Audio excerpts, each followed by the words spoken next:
Welcome to the podcast, Alder Roots Digging Deep. Here's your host, Shelley Carter.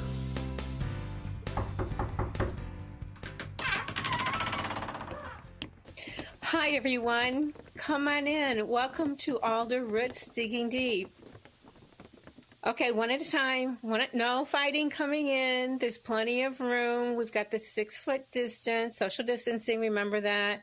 If you didn't bring your mask, we have plenty for you. And even if you want to wear gloves, we've got that and some tea and water. So come on in. Make yourselves comfortable. Those of you that wanted to come and can't make it in, well, then you get to sit in and listen and sit with your loved ones. So thank you for joining us tonight. Our conversation tonight is releasing fear and trauma. I know with all of what's going on in the social media, and I really try not to watch the news because it gets overwhelming for my spirit. And even when I don't watch the news, I'm hearing so much from my friends or clients that I'm working with virtually. Yes, I am taking virtual appointments for to help with those dealing with fear and trauma based on what they're experiencing. So some people are like, well, I don't have any trauma in my life, and this is just the way it is, and this is just how it goes. But sometimes we don't necessarily realize what trauma is. It can be actually something that you've experienced. It could be something that you've seen somebody else go through. It could be something that you see even on a video game. I was watching I was over at someone's house and their son was playing this shoot 'em up video game. And I'm like, it was just really hard for my senses to watch it. And I'm like, just thinking about how we're desensitizing our world to traumatic experiences, but not realizing that it is trauma for the senses and how much it puts our nervous system on fight or flight or on high alert, where our kids aren't sleeping at night and they're not able to function during the day because they're not sleeping good at night. And so the roller coaster begins to continue to go on and on and on.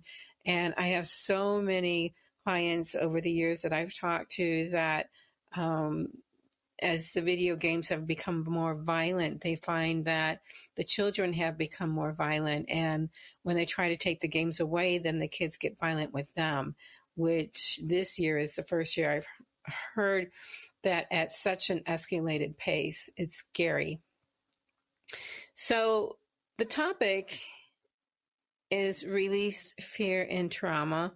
It's part of a prophetic prayer ministry program that I work with my clients, and it's actually a deliverance program. And the place that I always start with them is releasing fear and trauma. It kind of likes take that initial crust of shock off the body. So if I were to look at you with Carillion film or in night goggles and I'm looking at your energy field, I can see where there's breaks in the energy field. And after the prayer, you can see where those breaks have healed up and sealed up so that your body can then find a place of peace and harmony. There are a lot of scriptures involved here. I will speak them. And then there's a particular prayer that I pray over people. We're not going to go over the prayer. So if you would like an appointment for this type of healing and prayer to be prayed over you, I'd be more than happy to work with you. And you can call the office and make an appointment. Psalms 34, 17 through 19 says, "The righteous cry and the Lord hears and delivers them out of their troubles. The Lord is near to the brokenhearted and saves those who are crushed in spirit. Many are the afflictions of the righteous, but the Lord delivers him or her out of them all." And a lot of what I hear these days is, well, why would God allow this to happen or that to happen or whatever the situation is? And the one thing the Bible does talk a lot about is that we as human beings have free will. We make our own decisions. We make our own choices. This is the land of the free, and that God created it that way, or it was created that we have those freedoms to make those free choices. Now, I feel in a lot of ways some of those freedoms are being taken away at this moment. And we have the freedom to choose how we want to live our life. So when you look at the world and the state that the world is in right now, guess who created it? Point the finger at yourself. Look at the different ways you've spent time being angry or frustrated or pissed off about something. And there's, I was talking on my show, Shelley Live, about even just a few moments of being in that space of fear or anger can depress the immune system for 6 hours. 6 hours. So, what do you want to do? Well, what the Bible talks about is speaking about things that are good and that are loving and that are kind. And if we focus on that, guess what's going to show up in our life? So here's a question I want you to ask yourself. So you may want to have a piece of paper or a pen or put me on pause and go grab that. The question is, what I want you to do is to write about a time in your life when you experienced trauma and the effects that lingered afterwards. I am going to read that again because if you don't have a pen and paper, I really want you to ponder and think about the question. Write about a time in your life when you experienced trauma and the side effects that lingered afterwards.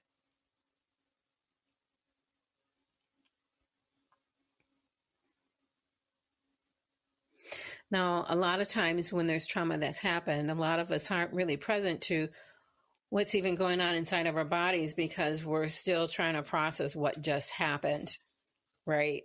Would you agree with that?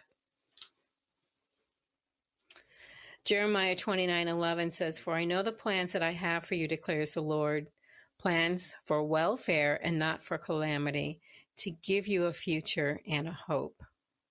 And I'm going to read that one again. Again, it's Jeremiah 29:11. "For I know the plans that I have for you, declares the Lord, plans for welfare and not for calamity, to give you a future and a hope." I think that's really something I think in these days that we need something to hold on to. So my question to you is, what is trauma? What is your definition of trauma? And I'll give you a moment to write that down. The definition of trauma is an event outside normal human experience that is beyond our control and causes us to feel intense fear, horror, or a sense of helplessness or shame. It is something beyond our control that can cause these effects. Trauma can come in many forms, and some people don't even realize that they have experienced trauma. What we need to understand is that there are many types of trauma. Some can be physical, such as like heart attacks. 15% suffer symptoms. People who have had heart attacks, 15% suffer symptoms of PTSD or post-traumatic stress disorder, which slows the healing process and increases chances of another heart attack, injuries, surgeries, or transplant. One of my favorite songs is by Danny Gokey. For those of you who don't know him, he is a spiritual author and songwriter and singer. I think he was on the American Idol. I'm not sure. And he wrote this song that was about tell your heart to beat again. So those of you that haven't heard it, I think that would be a great listen for tonight or for when you're hearing this. And how the story goes is there's a minister who wanted to watch a heart surgery. Don't ask me why he would want to do that, but he did. And so one of the heart surgeons used to went to his church, and he wanted to view the surgery. And so as he's witnessing the surgery and the surgeon is finished stitching up the woman who had the surgery, and they couldn't get the heart to beat again. So he whispers in her ear and he says, I'll call her Smith, Mrs. Smith, we've done everything we can do. If you hear me, tell your heart to beat again. And within seconds, her heart began to beat again. So for those of you who feel like there's no hope, for those of you who feel like you can't make it another day, I really I want you to listen to this song.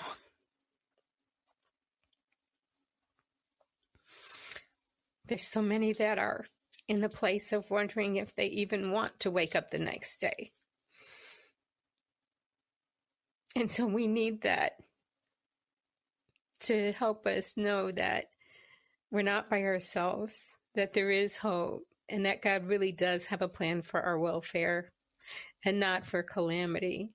And that, it talks about that He knows how many feathers the birds have, how many hairs on our heads, and that He takes care of the birds. There's actually, it's so sweet. There's a robin's nest outside my house where I live, and it's right in our bushes.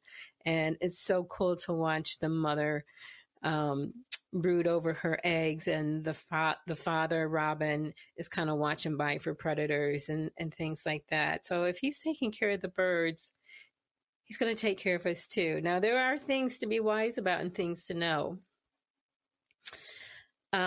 So going back to trauma in many forms, heart attacks is one. Loss could be death, divorce, separation, frequent moves, frequent losses with no time to recover. I wonder how couples are doing. I think in this situation that couples are either being brought together and made stronger, or it's really having them question and really having to really dig deep to work things out.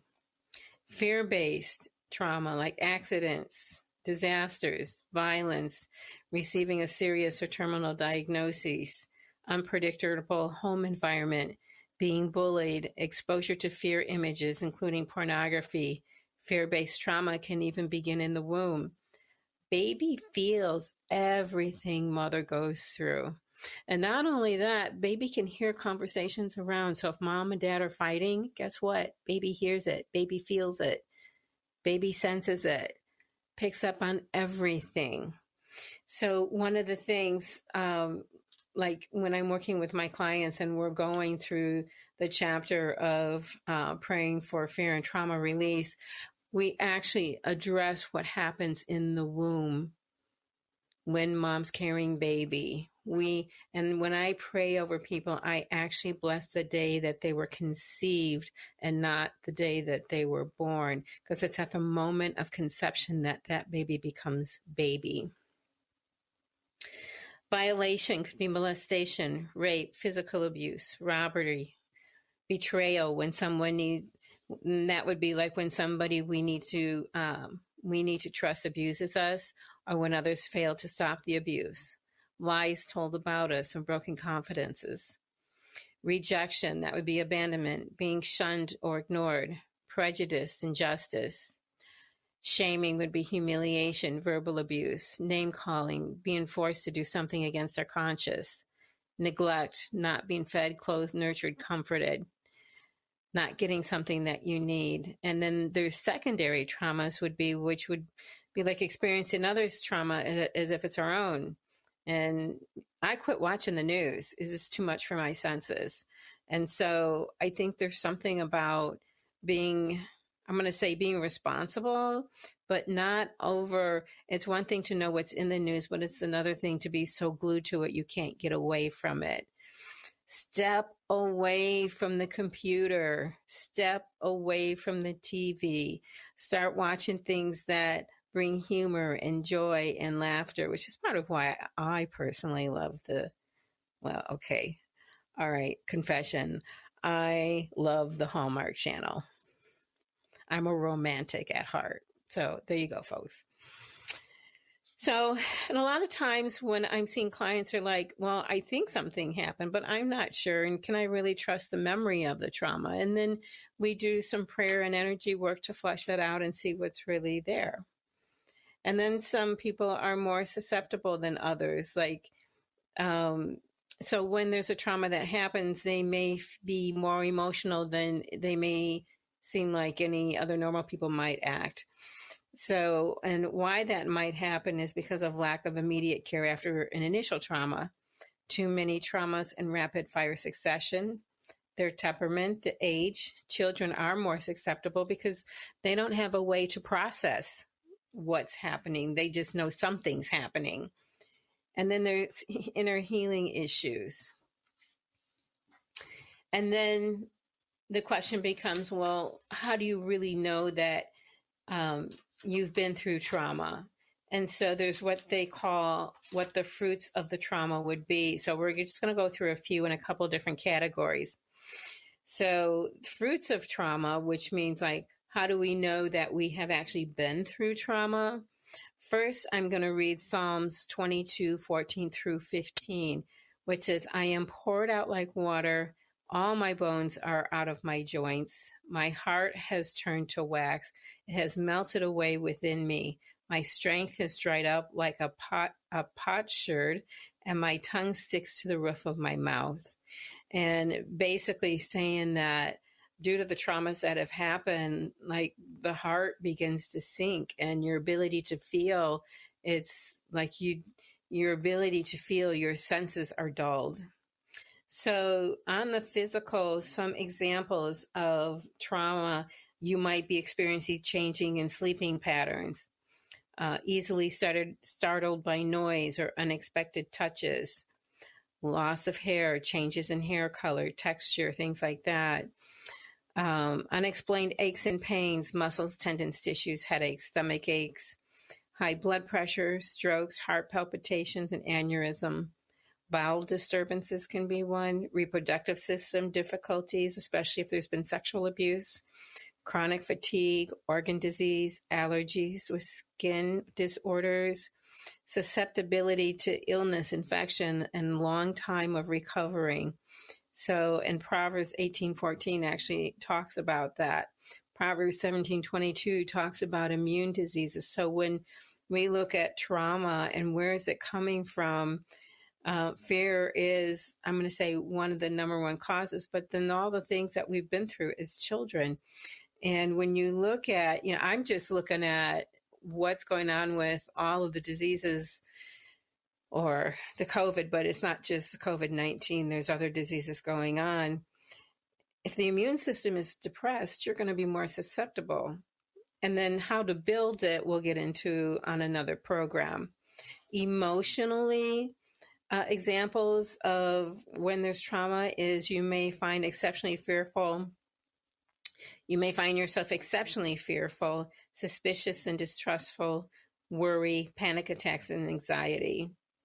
Hyper alertness or hypervigilance, emotional swings, flooding of emotions, numbing or restricted range of feelings, like you're from one spectrum to the other and it goes in a wide variety of ranges, outbursts of anger and rage, feelings being out of control or increased need to try to control, feelings of detachment, isolation, and loneliness, which is a lot of what I'm seeing these days with what's going on, depression, and just seeing how I was talking to my pharmacist today and was asking him, like, how is it going out there? What are you noticing? And he's like, Shal, he says, the amount of people coming in for medication to handle anxiety and depression is off the chart. And he says people are, and then some of my nurses are like, just the amount of people coming in because they've started back to drinking or started back on drugs just because they're having a hard time handling what's going on. And so what they're trying to do is numb themselves so they can't think or function, which may be great in the moment, but really for long-term health is not the way you want to handle it. Which is why I love this prayer ministry and counseling and Reiki and all the other services that we can offer virtually to help everyone through these times. You may also have overwhelming feelings of guilt or shame and difficulty in your relationships. It may have past traumas come up that you didn't even realize were there. Spiritually, examples would be a distorted picture of God. I think these situations really have you look at spirituality and what does that mean to you and where are you going to take that? Often God is seen through the lens of the experience and bitter judgments of the abusers rather than the lens of the truth. Anger, confusion about God. Where was he? Why didn't he help? Inability to trust God, loss of sense or order or fairness. Is not supposed to be this way.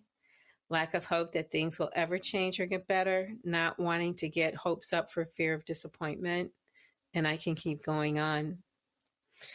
So there's so much more to this.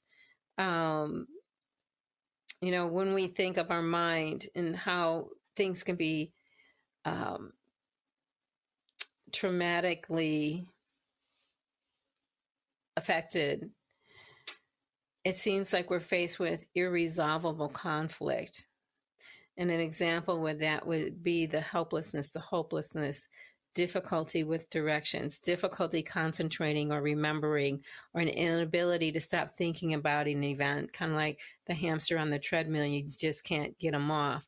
Haunting memories, conscious memories, subconscious, body memory, flashbacks, sensory organs, eyes, ears, nose, tongue, skin, gathering up data that can compromise our memory. So all of these things are areas that I actually specialize in to get to the root of the cause of what you're dealing with, so you can have peace of mind, so you can sleep at night. So what I want to leave you guys with today is there is hope, and you don't have to live where the fear is paralyzing you and you cannot function. Is fear real? Absolutely, fear is real. But pretending that it's not is only going to make things worse. It's kind of like that champagne bottle that you shake up and the cork just pops off because it's ready to explode. Like, that's where a lot of people are right now. So I have a few questions for you that I want you to consider and write the answers to. One is, I would like you to write down 3 types of traumas that you have been through. That's 3 types of traumas that you have been through. Number 2 is write down a specific example of how an inner healing issue, not in the how the inner healing issue might magnify the pain of a traumatic event and why this might be. Because a lot of people, when they come in or they book their appointment to see me, there's something within them that says, no, don't go, or something comes up where they can't come in. It's like, what's that thing that might stop you from picking up that phone and calling so you can have some healing and freedom? Think of a time, this is number 3, think of a time when you were hurt or traumatized. What type of prayer would have helped the most? And in this moment, you may not know that, but I think that's something to think about. Doesn't matter what religion you are or what faith you are, but it's like really looking at, how do you receive healing for those I call them soul wounds, so you have freedom and you can have joy and you can have peace for your future. I am Shelley Carter, owner practitioner of Alder Healing Center in Lombard, Illinois. We are taking calls virtually and work with people virtually in these areas, whether it be prayer ministry, whether it be a Reiki session. We are available for appointments. Please call our office at 630-328-3928. That's 630-328-3928. Please join us for our Friday meditations. They are Fridays at 7 p.m. live on Facebook. So you just go to the Alder Healing page. And for those of you who have not been to our YouTube channel, and this is your first time listening in, please go to our YouTube channel and help us out and like and subscribe and ring the bell so you know when we have future events coming up and we have future programs coming in. Thank you for your time. It's been great having everyone with. Thank you for adhering to social distancing, wearing your mask, wearing your gloves when you go to the store, and hopefully we'll be through this sooner than later. We'll look forward to seeing you under the alder tree real soon.